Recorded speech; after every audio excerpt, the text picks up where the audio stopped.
Des enfants qui travaillent comme serveurs, une pratique courante dans ces cafés populaires de Birmanie.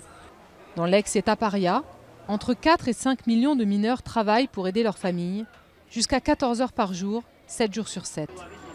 Loin de leurs parents restés à la campagne, ils dorment souvent dans de grands dortoirs ou même entre les tables du café.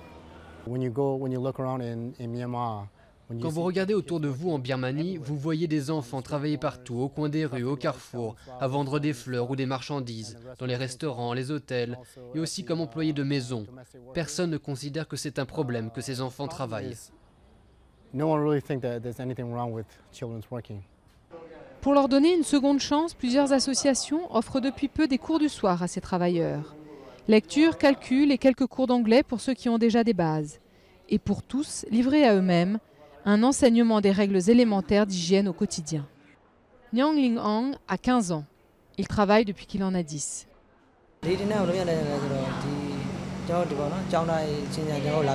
Je ne sais pas ce que sera ma vie à l'avenir. Donc je veux avoir quelques notions d'anglais, d'informatique.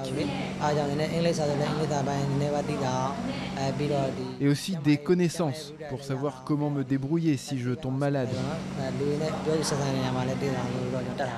C'est la pauvreté qui pousse de nombreuses familles birmanes à envoyer leurs enfants travailler, mais aussi un système d'éducation en lambeaux, héritage de la junte militaire.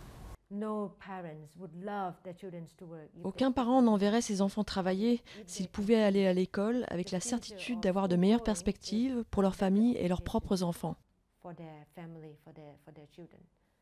Les cours du soir sont donc souvent le seul moyen de s'éduquer pour ces jeunes travailleurs.